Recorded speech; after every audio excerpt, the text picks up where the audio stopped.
Hi, in today's tutorial, I'm going to show you how to add the webcam on OBS. First of all, and of course, you will need OBS on your PC.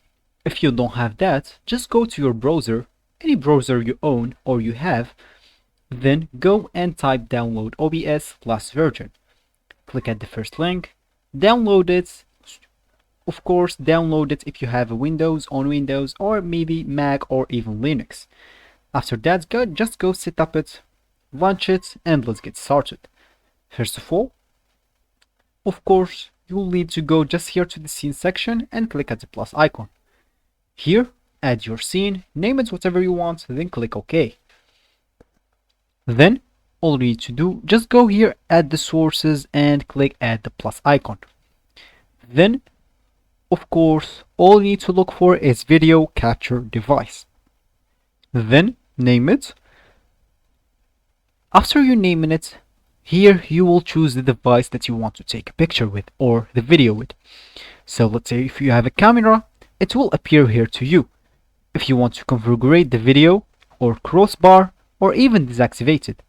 Here, other options you can maybe change. You have the resolution or FPS type. You can just let it default or maybe custom.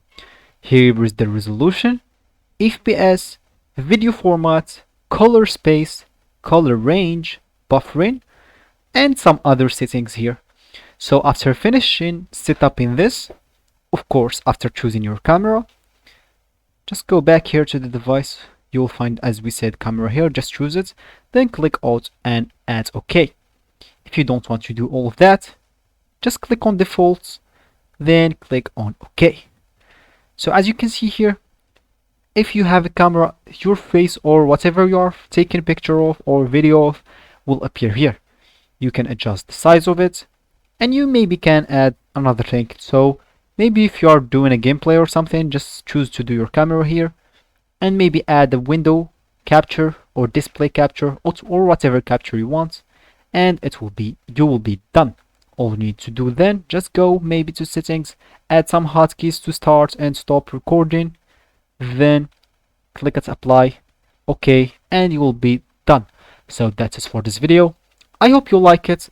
Thanks for watching and goodbye.